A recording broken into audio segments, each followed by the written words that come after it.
Hello students, हमने ray optics में lens से इमेज फॉर्मेशन जो थे उसके सारे पॉइंट्स देख लिए थे, कॉन्वेक्स से और कॉन्केव से।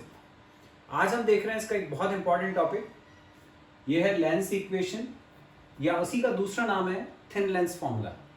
हालांकि ये इक्वेशन वही है जो तुमने 10th क्लास में पढ़ी थी।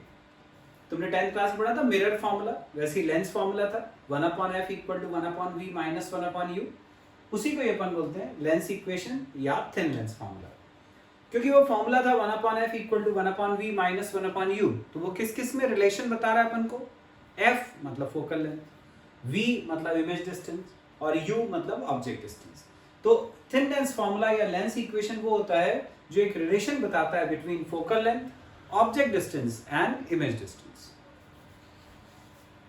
फॉर्मूले को डिराइव करने के लिए अपन ने मान लिया कि एक कॉन्वेक्स लेंस है, एक ऑब्जेक्ट ए बी है जो उसके सामने रखा है between f1 and 2f1। Image formation में अपन देख चुके हैं कि जब अपन ऑब्जेक्ट को रखते हैं f1 और 2f1 के बीच में, तो उसकी इमेज बनती है real, inverted, larger than the object and formed beyond 2f2। वही इमेज मैंने यहाँ बनाई है, एक रे पैरेलल गई आफ्टर रिफ्रैक्शन f2 से, एक ऑप्टिकल सेंटर से जो सीधी चली गई, यहाँ इंटरसेक्ट करी, ये अपनी इमेज बन गई। ऑब्जेक्ट डिस्टेंस कौन सा है इसमें? यहां से यहां तक का, ये u। इमेज डिस्टेंस कौन सा है? यहां से लेके इमेज तक का, v। और फोकल लेंथ, लेंस की दो फोकस होते हैं तो फोकल लेंथ भी दो होती है, लेकिन हमेशा याद रखो कि जो सेकेंड वाली फोकल लेंथ होती है वो मेन फोकल लेंथ होती है। फोकल लेंथ मतलब o से लेके f2 तक का डिस्टेंस, ये f है। हमें इस u, v और f में रिलेशन चाहिए।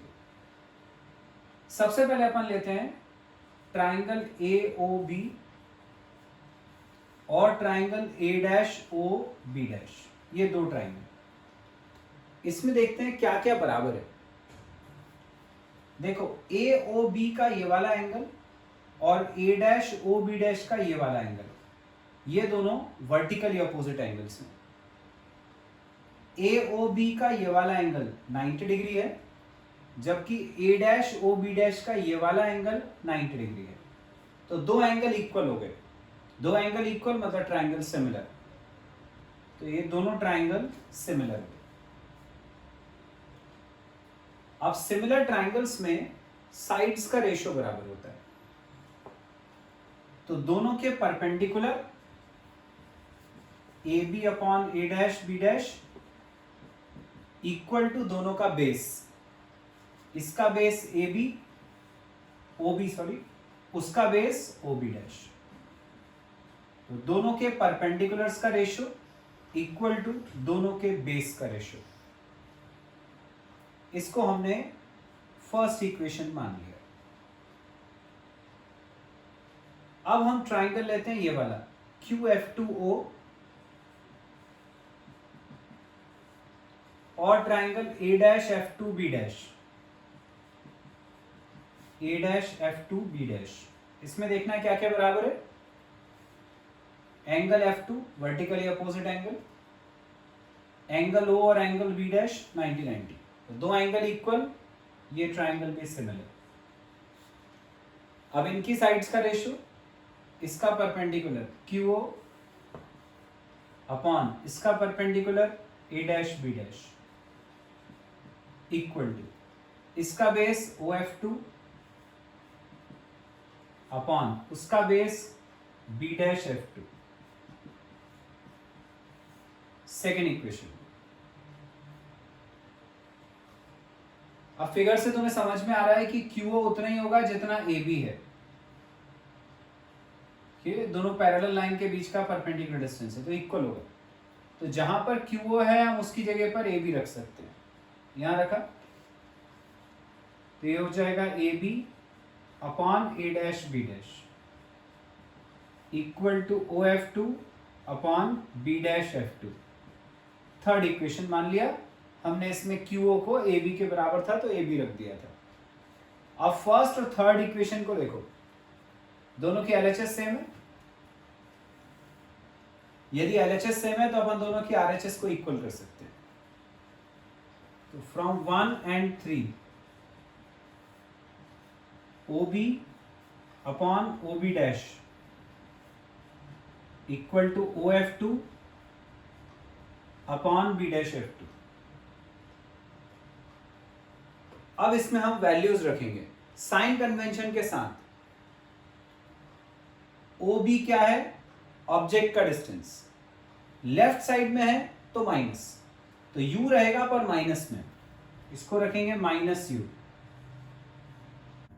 ओ बी डैश इमेज का डिस्टेंस है, राइट साइड में है तो plus v। O F two ये वाला डिस्टेंस है, ये क्या है? फोकल लेंथ, राइट साइड में है तो positive, upon B dash F two क्या है? ये वाला डिस्टेंस। ये डिस्टेंस ना u है ना v है ना f है, बी डैश एफ टू। इसको हम यूं लिख सकते हैं, ये पूरा ले लें ओ बी डैश और उसमें से इतना माइनस कर दें तो ये आ जाएगा। तो बी डैश एफ टू को अपन लिख सकते हैं O B dash minus O F two. ये जो बी डैश एफ टू था उसको हमने लिखा O B dash minus O F two. अब रखते हैं अपन वैल्यूज इसमें भी, तो ये हो जाएगा minus U upon V equal to F upon O B dash. देखना है कितना है? ओ बी डैश इमेज का डिस्टेंस है, राइट साइड में है तो v positive, minus O F two क्या है? फोकल लेंथ, राइट साइड में है तो f, ये रख दिया, cross multiply minus u bracket में v minus F equal to V F, cross multiply कर दिया तो ये हो जाएगा minus U V plus U F equal to V F. अब यू वी को उधर ले जाते हैं और वी एफ को इधर, तो ये हो जाएगा U F minus V F equal to U V. सबको यू वी एफ से डिवाइड करा तो U F upon U V F minus V F upon U V F equal to U V upon U V F. सबको divide करा U V F से, U F से U F cut गया, V F से V F cut गया, U V से U V cut गया, तो क्या आ गया? ये 1 upon V minus 1 upon U equal to 1 upon F. इसको हम बोलते हैं थिन लेंस फॉर्मूला या लेंस इक्वेशन।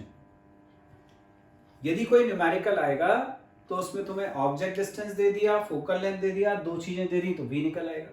तो कुल मिला के 3 टर्म्स हैं इसमें, उसमें से कोई भी 2 नोन रहेंगी तो अपन थर्ड निकाल सकते हैं। अब बच्चों इसी से रिलेटेड एक और टॉपिक है लेंस मैग्निफिकेशन।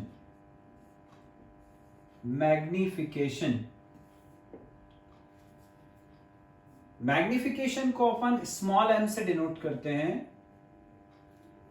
ये होता है length of image upon length of object, मतलब I और O का रेशियो, ये होता है मैग्निफिकेशन।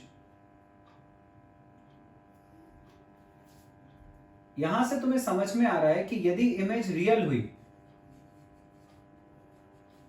यदि रियल इमेज हुई इस टाइप की, तो तुम्हें दिख रहा है कि इसमें ऑब्जेक्ट तो सीधा रहेगा, मतलब ऑब्जेक्ट की लेंथ पॉजिटिव, लेकिन इमेज नीचे आ रही है, इन्वर्टेड है, तो वो नेगेटिव। मतलब ये नेगेटिव और ये पॉजिटिव, तो माइनस प्लस माइनस, तो रियल इमेज के लिए m रहेगा नेगेटिव, तो रियल इमेज का m नेगेटिव होता है। वर्चुअल इमेज यदि अपन ने ली, वर्चुअल इमेज, तो वर्चुअल इमेज हमने पढ़ा था कैसी होती है, इसी तरफ बनती है जिस तरफ ऑब्जेक्ट होता है। वर्चुअल इमेज हमने देखा था इस टाइप की थी, यहां पर रखा था अपन ने ऑब्जेक्ट O और F के बीच में, रे ऐसी गई, यूं चली गई, ये ऐसी चली गई, इसको पीछे की तरफ एक्सटेंड करा, ये बनी थी इमेज। तब बनी थी जब अपन ने ऑब्जेक्ट को रखा था between optical centre and focus. तो अब इस केस में क्या होता है, ऑब्जेक्ट सीधा, इमेज भी सीधी है, दोनों पॉजिटिव, तो आई और ओ दोनों पॉजिटिव, तो वर्चुअल इमेज के लिए मैग्निफिकेशन पॉजिटिव होता है। ये कहलाता है लेंस का मैग्निफिकेशन। ये मैग्निफिकेशन का जो फॉर्मूला है, जो अभी अपन ने आई और ओ के फॉर्म में लिखा है, इसी को हम यू और वी के फॉर्म में भी लिख सकते हैं। यू और वी के फॉर्म में लिखने के लिए हम फिर वो दो ट्राइंगल यूज करते हैं जो अपन ने पहले करे थे। ये लिखा था अपन ने, दो ट्राइंगल सिमिलर थे, उससे हमने ये रिलेशन निकाला था, हम इसी रिलेशन का वहां यूज कर लेंगे। तो same figure same relation, A B upon A dash B dash equal to हम पढ़ चुके हैं O B upon O B dash. Values रखते हैं इसमें साइन कन्वेंशन के साथ। ए बी क्या है, ए बी है ऑब्जेक्ट की लेंथ, अबव प्रिंसिपल एक्सिस है तो पॉजिटिव, ए डैश बी डैश क्या है, इमेज की लेंथ, प्रिंसिपल एक्सिस के नीचे है तो नेगेटिव। तो ए बी को रखना है प्लस ओ, जबकि ए डैश बी डैश को रखना है माइनस आई। ओ बी क्या है, ऑब्जेक्ट का डिस्टेंस यू, लेफ्ट साइड में है तो माइनस। ओ बी डैश क्या है, इमेज का डिस्टेंस वी, राइट साइड में है पॉजिटिव। ये माइनस माइनस कट गया, पूरे को रिवर्स करा तो आई अपॉन ओ इक्वल टू आ गया वी अपॉन यू। पर यही आई अपॉन ओ एम के बराबर है, मतलब तीनों एम के इक्वल हुए, तो एम इक्वल टू हो जाएगा आई अपॉन ओ इक्वल टू हो जाएगा वी अपॉन यू। तो ये आ गया मैग्निफिकेशन का फॉर्मूला आई ओ और यू और वी की टर्म्स में। Got it? अब बच्चों अपन करेंगे इस चैप्टर का सबसे इंपॉर्टेंट टॉपिक, ये है लेंस मेकर्स फॉर्मूला। बहुत इंपॉर्टेंट है, एक क्वेश्चन बोर्ड में इसके ऊपर जरूर आता है, तो ये बहुत ध्यान से करना है। ये कॉन्वेक्स लेंस, यहां पर एक ऑब्जेक्ट रखा अपन ने, ये रेज जा रही है यहां से, फर्स्ट वाली सरफेस से रिफ्रैक्शन हुआ। यदि मान लो सेकेंड सरफेस नहीं होती, ये पूरा एक ऐसा कांच का टुकड़ा होता, तो ये रेज ऐसी कन्वर्ज होके आई डैश पे मीट करती, तो फाइनल इमेज बनती आई डैश पे। ऐसा तब होता जब ये सेकेंड सरफेस नहीं होती, लेकिन क्योंकि सेकेंड सरफेस भी है, तो ये जो रेज यहां से जा रही हैं, इनका सेकेंड सरफेस पे फिर रिफ्रैक्शन होगा। यदि मैं यहां पे छोटा सा नॉर्मल बना लूं ऐसा, तो ये रे जो है इसको यूं जाना चाहिए था ऐसे, जैसे मैंने पहले बनाया था, लेकिन ये जा रही है डेंसर से रेयरर में, ग्लास से एयर में जा रही है, डेंसर टू रेयरर, तो ये बैंड हो गई अवे फ्रॉम द नॉर्मल। तो जो ये यूं जा रही थी नॉर्मल से अवे, ऐसे बैंड हो गई, ये ऐसी आ गई। सिमिलरली ये वाली ऐसे बैंड हो गई, ऐसी आ गई, दोनों यहां पर इंटरसेक्ट करी, ये बन गई अपनी फाइनल इमेज। ये जो फाइनल इमेज है उसका ऑप्टिकल सेंटर से डिस्टेंस v मान लिया। ये जो इंटरमीडिएट इमेज है जो बनती यदि सेकेंड सरफेस नहीं होती, उसका डिस्टेंस हमने v डैश मान लिया, और ऑब्जेक्ट का जो डिस्टेंस था ऑप्टिकल सेंटर से उसको हमने u मान लिया। लेंस मेकर्स फॉर्मूला किस किस में अपन को रिलेशन बताता है? तो ये रिलेशन बताता है focal length f, refractive index of the material of the lens mu, radii of curvature r1 and r2। r1 मतलब फर्स्ट सरफेस का radius of curvature, r2 second surface का radius of curvature, mu material का refractive index, और f focal length. इन चारों में relation बताता है। इसको लेंस मेकर्स फॉर्मूला क्यों बोलते हैं? क्योंकि यदि अपने को म्यू पता है, r1 और r2 पता है, तो हम ये प्रेडिक्ट कर पाते हैं कि focal length of the lens कितनी होगी। तो लेंस मेकर्स फॉर्मूला मतलब लेंस बनाने वाले का फॉर्मूला। तो जो कोई लेंस बना रहा है उसको यदि ये पता है कि वो जो मटेरियल यूज कर रहा है उसका रिफ्रैक्टिव इंडेक्स कितना है, यदि उसको ये पता है कि वो जो दो सरफेसेस ले रहा है उनका रेडियस ऑफ कर्वेचर कितना है, तो उससे उसको पता चल जाता है कि जो लेंस उसने बनाया वो लेंस कितनी फोकल लेंथ का बना है। ठीक है, इसीलिए लेंस मेकर्स फॉर्मूला कहा जाता है इसको, लेंस बनाने वाले का फॉर्मूला। चलो तो देखते हैं रिलेशन क्या होता है। हमने रिफ्रैक्शन थ्रू कॉन्वेक्स और कॉन्केव सरफेस का फॉर्मूला डिराइव करा था, वो था mu upon V minus 1 upon U equal to mu minus 1 by R, ये था फॉर्मूला। तो मैं याद हो तो कॉन्वेक्स सरफेस के लिए और कॉन्केव सरफेस के लिए दोनों के लिए सेम फॉर्मूला ही आया था। तो हम ये फॉर्मूला यूज करेंगे एक बार इस सरफेस के लिए जो बाहर की तरफ बल्जिंग है मतलब कॉन्वेक्स है, फिर एक बार इस सरफेस के लिए जो अंदर की तरफ दबी हुई है मतलब कॉन्केव सरफेस है। तो हम ये फॉर्मूला पहले अप्लाई कर रहे हैं फॉर अ कॉन्वेक्स सरफेस, पहली सरफेस के लिए। पहली सरफेस में देखें ऑब्जेक्ट कहां है उसके लिए और इमेज कहां है। फर्स्ट सरफेस के लिए ये ऑब्जेक्ट है, फर्स्ट सरफेस से रिफ्रैक्शन के बाद जो इमेज बनी थी वो आई डैश बनी थी, तो ये उसकी इमेज है। तो रखते हैं अपन फॉर्मूले में वैल्यू, म्यू को रखा म्यू, वी की जगह इमेज का डिस्टेंस। फर्स्ट सरफेस ने इमेज बनाई थी आई डैश जिसका डिस्टेंस था वी डैश, तो वी की जगह आ गया V dash minus 1 upon U की जगह ऑब्जेक्ट का डिस्टेंस ये है यू इक्वल टू म्यू की जगह रिफ्रैक्टिव इंडेक्स म्यू, आर की जगह रेडियस ऑफ कर्वेचर r1। तो ये अपन ने पहली सरफेस में फॉर्मूला लगा दिया, इसको हमने एक इक्वेशन मान लिया। इसमें जो ये म्यू है वो रिफ्रैक्टिव इंडेक्स है किसका, रेज पहले केस में कहां से कहां जा रही है, यूं आई थी रे और अंदर गई थी। मैंने बोला था ये पूरा एक कांच का टुकड़ा है फर्स्ट सरफेस के लिए, सेकेंड सरफेस अपन ने अभी ली ही नहीं है, तो ये पूरा कांच का टुकड़ा है मतलब रे एयर से ग्लास में आई है। तो जो भी अपन ने म्यू लिया है वो एक्चुअल में ए म्यू जी है। ठीक है, तो ये अपनी फर्स्ट इक्वेशन बन गई।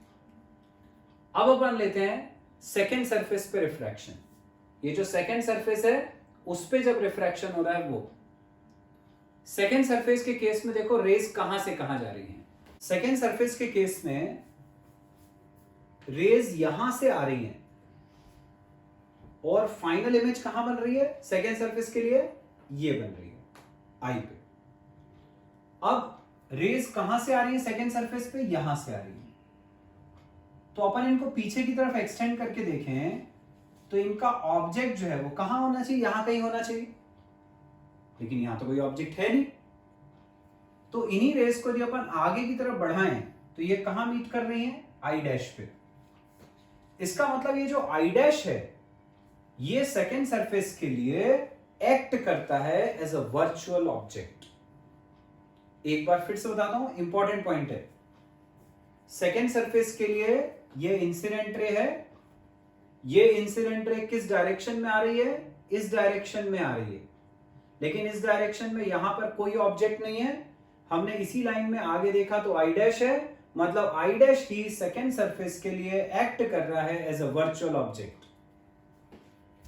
तो for refraction at second surface, for refraction at second surface, second surface के लिए फॉर्मूला लगाना है अपन को, सेम फॉर्मूला, लेकिन म्यू क्या रखना है वो देखें।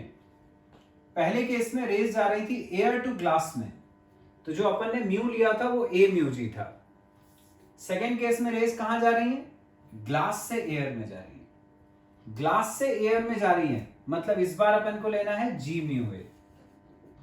लेकिन हमको पता है जी म्यू ए क्या होता है, 1 अपॉन ए म्यू जी होता है, और ए म्यू जी क्या था, म्यू, मतलब इसको म्यू लेना है। तो सेकेंड केस में अपन को जी म्यू ए लेना है जिसकी वैल्यू 1 अपॉन म्यू होती है। तो हम सेम फॉर्मूला लगाएंगे, म्यू की जगह रखा 1 अपॉन म्यू अपॉन वी की जगह पर इमेज का डिस्टेंस। ये सेकेंड सरफेस ने फाइनल इमेज ये बनाई थी जिसका डिस्टेंस v था, यहां रखा अपन ने v की जगह v, माइनस 1 अपॉन u मतलब ऑब्जेक्ट का डिस्टेंस। अभी मैंने समझाया सेकेंड सरफेस के लिए रेज यहां से आ रही हैं, ये आई डैश उसके लिए एक्ट कर रहा था एज अ वर्चुअल ऑब्जेक्ट, तो आई डैश का जो डिस्टेंस है यहां से वो होगा हमारा u।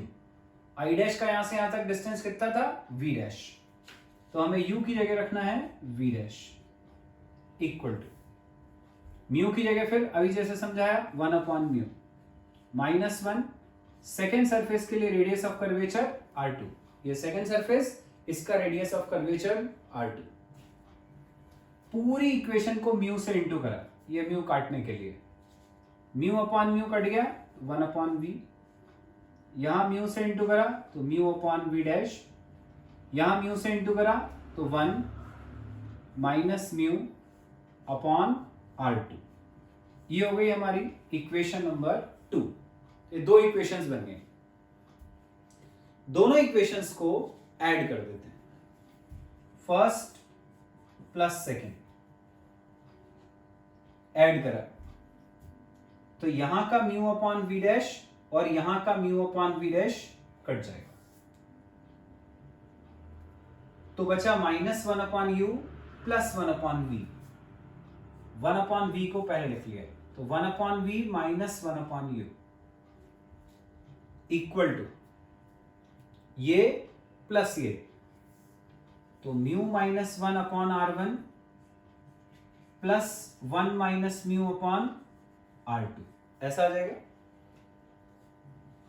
तो ये हो गया 1/v minus 1/u equal to mu -1/r1, यहां से माइनस कॉमन निकाला, माइनस यदि कॉमन निकालेंगे तो अंदर के साइन चेंज हो जाएंगे, ये प्लस हो जाएगा और ये माइनस, तो यहां माइनस, ये हो जाएगा म्यू -1/r2 ऐसा आ जाएगा। तो 1/v minus 1/u equal to mu -1 common, अंदर बचा 1/r1 माइनस 1/r2। ये हो गई अपनी इक्वेशन नंबर 3। अब बच्चों अपन को पता है कि यदि ऑब्जेक्ट इंफिनिटी पे लाई करे तो उसकी इमेज अपन को पता है लेंस में फोकस पे बनती है। हम उसी कंसेप्ट को यहां यूज करेंगे। इफ u इक्वल टू, यदि ऑब्जेक्ट इंफिनिटी पे हो, लेफ्ट साइड में रहेगा तो -∞, तो उसकी इमेज कहां बनती है, फोकस पे। फोकस कहां होता है कॉन्वेक्स लेंस का, राइट साइड में। तो यदि u होता है -∞ तो v होता है +f। हम ये दो वैल्यूज इसमें रख देते हैं, u की जगह रखा -∞ और v की जगह रखा f, तो क्या आ गया 1/f। u की जगह रखेंगे इंफिनिटी, पर 1/∞ तो 0 होता है तो उसको छोड़ दिया, इक्वल टू ये ऐसे ही रहा म्यू -1 1/r1 माइनस 1/r2। ये अपनी इक्वेशन नंबर 4। ये जो फोर्थ इक्वेशन आई है बच्चों, इसी को हम बोलते हैं लेंस मेकर्स फॉर्मूला। देख रहा है तुम्हें, ये रिलेशन बता रहा है between focal length, refractive index and radii of curvature. तो ये जो फोर्थ इक्वेशन बनी है, यही बहुत इंपॉर्टेंट फॉर्मूला है, lens makers formula. Lens makers formula.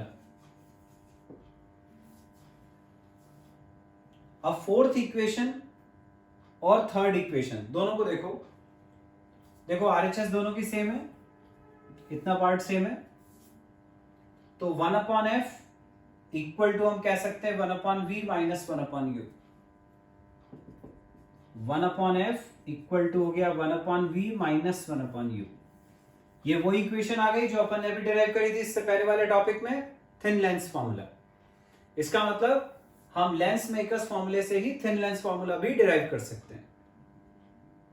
जब इसके ऊपर बेस्ड कोई न्यूमेरिकल आएगा, जैसे मान लो कॉन्वेक्स लेंस का ही आता है, तुमसे बोला जाता है कि एक कॉन्वेक्स लेंस है, बोलेंगे इसका रिफ्रैक्टिव इंडेक्स है 1.5, दो सरफेस के रेडियस ऑफ कर्वेचर दिए हुए हैं, जैसे r1 दिया है 10, r2 दिया हुआ है 10, बोलेंगे दोनों सरफेस का रेडियस ऑफ कर्वेचर 10 है, फोकल लेंथ निकालो।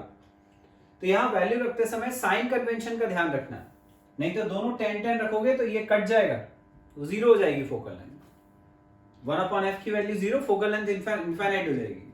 ऐसा नहीं रखना है, ध्यान रखना है R1 पहली सरफेस का रेडियस है, पहली सरफेस ये वाली होगी, इसको लेके सर्कल ऐसा बनेगा, उसका रेडियस राइट साइड में जाएगा, तो R1 को अपन लेंगे +10, लेकिन जो सेकेंड सरफेस है ये वाली, इसको लेके सर्कल ऐसा बनेगा, रेडियस इस तरफ आएगा, तो R2 को लेंगे अपन -10, R1 रखेंगे पॉजिटिव, R2 रखेंगे नेगेटिव, ये पॉजिटिव ये नेगेटिव, नेगेटिव नेगेटिव प्लस हो जाएगा, तो जो फोकल लेंथ है वो तुम्हारी हमेशा पॉजिटिव आएगी, इसलिए अपन बोलते हैं कि कॉन्वेक्स लेंस की फोकल लेंथ हमेशा पॉजिटिव होती है। नेक्स्ट टॉपिक है बच्चों कॉम्बिनेशन ऑफ लेंसेज। जैसे कि नाम से ही पता चल रहा है कॉम्बिनेशन है, इसका मतलब अपन ने दो लेंसेज को मिला के रख दिया, तो ये हमने दो लेंसेज हैं इनको जोड़ के रख दिया। पता क्या करना है अपन को कि यदि फर्स्ट वाला जो लेंस है उसकी फोकल लेंथ f1 है, सेकेंड वाले की f2 है और पूरे कॉम्बिनेशन की f है, ये पूरा जो कॉम्बिनेशन है उसकी फोकल लेंथ, दोनों को मिलाकर के जो लेंस बना है उसकी फोकल लेंथ यदि f है, तो f, f1 और f2 में क्या रिलेशन है वो अपन को पता करना है। रिलेशन को डिराइव करने के लिए हमने यहां पर मान लिया ऑब्जेक्ट हो, ये यहां से रेज जा रही है, फर्स्ट वाले लेंस से रिफ्रैक्शन हुआ, मतलब अपन ने मान लिया कि सेकेंड लेंस अभी है ही नहीं, एग्जिस्ट ही नहीं करता, अकेला फर्स्ट लेंस है, वो रेस को कन्वर्ज करके आई डैश पे मिला रहा है, तो फर्स्ट लेंस के लिए ये इमेज बन गई आई डैश। अब ये सेकेंड लेंस है, ये रेज यहां से आ रही है, सेकेंड लेंस से फिर कन्वर्ज हुई, फिर कन्वर्ज होकर ये फाइनल इमेज आई पे बनी, तो ये फाइनल इमेज है जो सेकेंड वाले लेंस ने बनाई है, फर्स्ट वाले लेंस के लिए ये ऑब्जेक्ट है और आई डैश इमेज है फर्स्ट के लिए। तो अपन रिफ्रैक्शन का फॉर्मूला लगाते हैं पहले फॉर द फर्स्ट लेंस। पहले लेंस को लिया हमने, लगाया थिन लेंस फॉर्मूला, ये फॉर्मूला फर्स्ट वाले लेंस के लिए। फर्स्ट लेंस की focal length f1, first lens के लिए इमेज डिस्टेंस, फर्स्ट लेंस ने ये इमेज बनाई थी आई डैश, जिसका डिस्टेंस हमने माना है v डैश, यहां रखा v डैश। फर्स्ट लेंस के लिए ऑब्जेक्ट ये था जिसका डिस्टेंस था u, ये आ गया, ये फर्स्ट इक्वेशन होगी। अब हम लेते हैं सेकेंड लेंस, उसके लिए देखते हैं वैल्यूज। ये सेकेंड लेंस, सेकेंड लेंस की फोकल लेंथ f2, तो f1 की जगह f2 equal to second lens के लिए इमेज का डिस्टेंस, सेकेंड लेंस अपना ये था, इस लेंस ने फाइनल इमेज आई बनाई थी जिसका डिस्टेंस v था, तो सेकेंड लेंस के लिए image distance v minus second lens के लिए ऑब्जेक्ट का डिस्टेंस। सेकेंड लेंस के लिए देखो रेज कहां से आ रही हैं, सेकेंड लेंस के लिए रेज यहां से आ रही हैं। अब इधर तो कहीं कोई ऑब्जेक्ट दिख नहीं रहा हमें, इधर कहीं कोई ऑब्जेक्ट नहीं है, हमने इसी लाइन में आगे देखा तो आई डैश है, मतलब आई डैश इसके लिए एक्ट करता है एज अ वर्चुअल ऑब्जेक्ट, बिल्कुल वैसे ही जैसे अपन ने लेंस मेकर्स फॉर्मूले के डेरिवेशन में करा था। तो आई डैश इसके लिए वर्चुअल ऑब्जेक्ट हुआ, तो आई डैश का जो डिस्टेंस है वही इसके लिए ऑब्जेक्ट डिस्टेंस होगा, मतलब वी डैश, तो यू की जगह पर वी डैश। सेकेंड इक्वेशन आ गई, ऐड कर दिया दोनों को, 1/f1 plus 1/f2 equal to, ये कट गया, यहां बचा -1/u प्लस 1/v। इसको अपन ने मान लिया इक्वेशन नंबर 3। अब ये जो लेंस का कॉम्बिनेशन है इसको मिलाकर अपन एक लेंस मान लेते हैं, दोनों को कंबाइन करा अपन ने, ये कंबाइन करके हमने एक लेंस बना लिया। इस पूरे बड़े वाले लेंस के लिए फोकल लेंथ अपन ने मान ली कैपिटल F। इस कॉम्बिनेशन ऑफ लेंस के लिए ऑब्जेक्ट और इमेज डिस्टेंस देखें क्या है, इस कंबाइंड लेंस के लिए ये ऑब्जेक्ट है जिसका डिस्टेंस u है, इस कंबाइंड लेंस के लिए ये इमेज है जिसका डिस्टेंस v है। ठीक है, जब पूरा लेंस का कॉम्बिनेशन ले रहे हो तो उसके लिए ये ऑब्जेक्ट है और उसने फाइनल इमेज ये बनाई थी जिसका डिस्टेंस v था। तो अब अपन सेम फॉर्मूला लगाते हैं कंबाइंड लेंस के लिए, तो 1/f equal to 1/v। Combined lens ने इमेज बनाई ये जिसका डिस्टेंस है v, तो v है माइनस 1 अपॉन u की जगह ऑब्जेक्ट का डिस्टेंस, कंबाइंड लेंस के लिए ये ऑब्जेक्ट है जिसका डिस्टेंस u है, माइनस 1 अपॉन u। ये इक्वेशन नंबर 4। अब देखो बच्चों थर्ड और फोर्थ इक्वेशन की RHS देखो सेम है, 1 upon v minus 1 upon u, यहां भी आ रहा है यहां भी आ रहा है, RHS सेम तो LHS सेम, therefore 1 upon f equal to हो गया 1 upon f1 plus 1 upon f2। ये फॉर्मूला हो गया फॉर कॉम्बिनेशन ऑफ लेंसेस। ये सिर्फ दो लेंस के लिए नहीं, कितने भी लेंस के लिए वैलिड है। 3 लेंस होंगे तो 1 upon f1 plus 1 upon f2 plus 1 upon f3 वो भी हो जाएगा। और जरूरी नहीं कि सारे लेंस कॉन्वेक्स हो, कॉन्वेक्स और कॉन्केव भी हो सकता है। यदि मान लो ऐसा कॉम्बिनेशन हमने बनाया, ये कॉन्वेक्स और ये कॉन्केव, इसकी लेंस की फोकल लेंथ f1, इसकी f2। अब क्या होगा, यदि दोनों कॉन्वेक्स हैं तो तुम f1 f2 दोनों पॉजिटिव रखोगे, कॉन्वेक्स लेंस की फोकल लेंथ पॉजिटिव होती है। लेकिन एक कॉन्वेक्स और एक कॉन्केव है तो f1 की जो भी वैल्यू क्वेश्चन में दी होगी वो पॉजिटिव रखोगे और f2 की जो भी वैल्यू दी होगी वो नेगेटिव रखोगे, उससे तुम्हारा कैपिटल F निकल आएगा। अब यदि मान लो ये पूछा जाता है कि जो लेंस का कॉम्बिनेशन है वो कैसे बिहेव कर रहा है, it is behaving as a convex lens और एज अ कॉन्केव लेंस, तो वो तुम कैपिटल F की जो साइन आएगा उससे बता सकते हो। यदि मान लो सॉल्व करके अपना कैपिटल F का साइन पॉजिटिव आया, इसका मतलब combination is behaving as a convex lens. और यदि मान लो कैपिटल F का साइन नेगेटिव आया, मतलब कि combination is behaving as a concave lens. ये भी अपन को पता चल जाता है। नेक्स्ट टॉपिक है बच्चों पावर ऑफ लेंस। किसी लेंस का पावर मतलब क्या होता है, उसकी फोकल लेंथ का रेसिप्रोकल। फोकल लेंथ f, उसका रेसिप्रोकल 1 अपॉन f। जरूरी है कि वो फोकल लेंथ मीटर में होनी चाहिए। यदि फोकल लेंथ मीटर में है तो जो पावर है उसको अपन मेजर करते हैं डायोप्टर में, इसका शॉर्ट फॉर्म होता है कैपिटल D, तुमने 10th क्लास में भी पढ़ा है।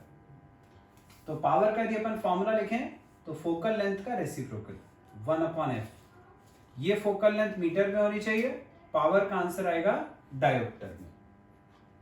लेकिन अपन जानते हैं लेंस मेकर्स फॉर्मूले से हमने 1 अपॉन f का फॉर्मूला पढ़ा था, वो था mu minus 1 upon r1 minus 1 upon r2। ये 1 अपॉन f p के बराबर है, उसकी जगह हमने p रख दिया तो ये p का फॉर्मूला बन गया mu minus 1 upon r1 minus 1 upon r2। तो ये बन गया बच्चों पावर ऑफ लेंस के लिए फॉर्मूला। ये होता है लेंस के पावर का फॉर्मूला। यदि मान लो अपने को r1 पता है, r2 पता है, म्यू पता है, तो हम यहां से पावर पता कर सकते हैं।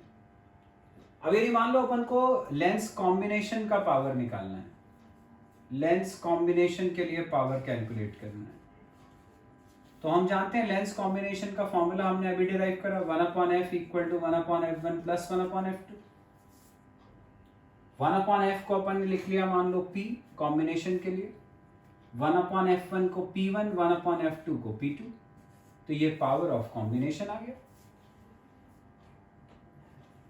अब तुम्हें पता है कॉन्वेक्स लेंस की फोकल लेंथ पॉजिटिव होती है, यदि पॉजिटिव है तो उसका रेसिप्रोकल पॉजिटिव होगा, मतलब कॉन्वेक्स लेंस का पावर पॉजिटिव, कॉन्केव लेंस का पावर नेगेटिव। तो यदि मान लो क्वेश्चन में बोला जाता है कि दो लेंस हैं, एक कॉन्वेक्स है और एक कॉन्केव है, एक का पावर है 10, एक का पावर है 5 डायोप्टर्स, तो अपन क्या करेंगे, यदि पहला वाला कॉन्वेक्स लेंस है तो हम उसका जो पावर है उसको लेंगे +10, और दूसरा वाला यदि कॉन्केव है तो उसके पावर को अपन लेंगे माइनस, जितना भी दिया है, जैसे -5, यहाँ वैल्यू रख देंगे अपन तो p पता चल जाएगा। अब यदि तुमसे बोला जाता है कि जो कॉम्बिनेशन है उसकी फोकल लेंथ निकालो, तो हमने p निकाल लिया, यहाँ से 10 - 5 डायोप्टर p आ गया।